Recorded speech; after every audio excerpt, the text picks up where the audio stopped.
Very good.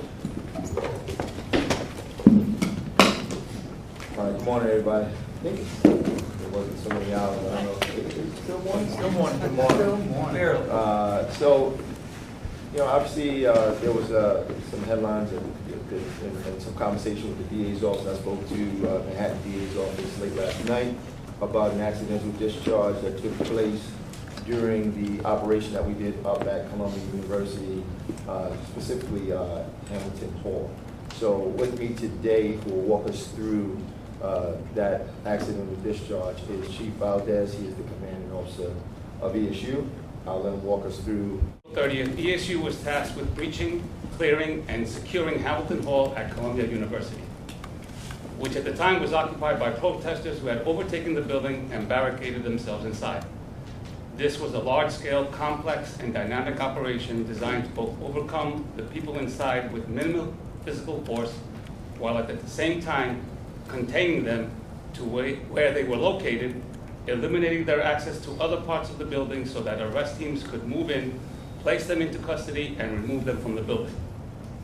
Our assignment on that evening was to clear their entire building of anyone who was not supposed to be there.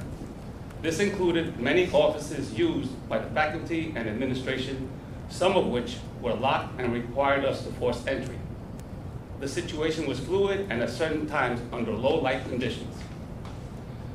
During the course of this operation, while clearing an unoccupied vacant area of the building on the first floor, one ESU member, a sergeant, did unintentionally discharge one round from his firearm. The sergeant was attempting to assist other officers in gaining entry to a locked office to make sure there was no one hiding inside. The front of the office consisted of a metal frame door and a large glass, non-transparent window. Gaining access to the office through the window ensured the least amount of damage to the structure as opposed to cutting open the metal door jamb.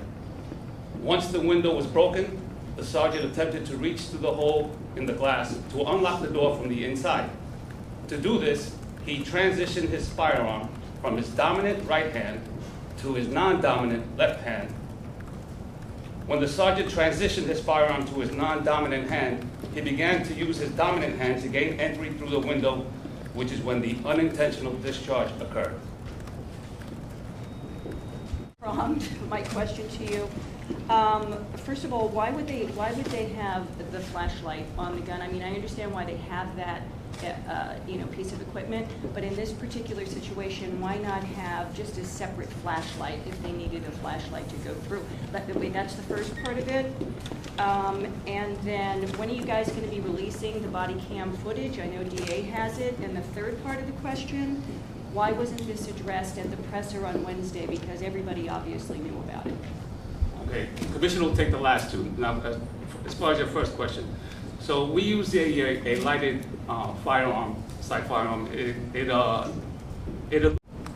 your gun, why not have just a separate flashlight, considering that you are going into a college? So every job is different. It is very fluid. This was to make entry and use his, while he was clearing the room, we have to prepare for anything that may be in that. Went in with these firearms with the light attached to it. Was it because the conditions were very dark in the building, or is this just the standard practice? No, that is, emergency service unit officers are equipped. All their sidearms are equipped.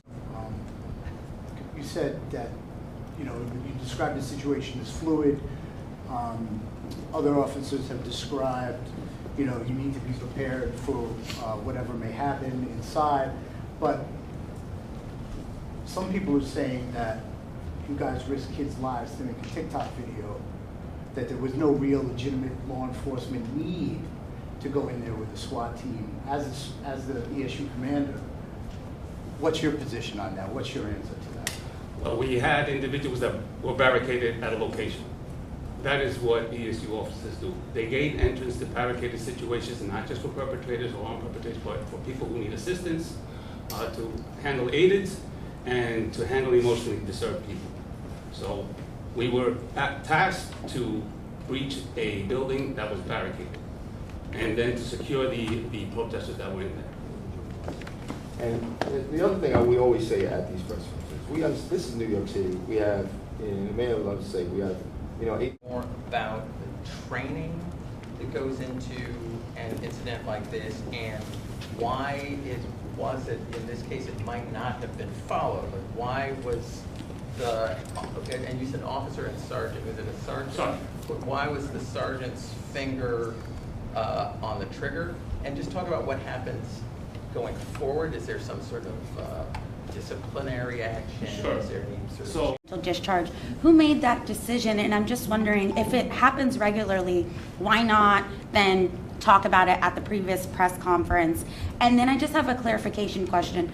Is it every officer that's going to clear these encampments, once you guys are asked to go in, going in with that type of weapon, with the flashlight firearm? Is this something that you guys are reviewing to not use them when you're clearing these other encampments, or is that normal?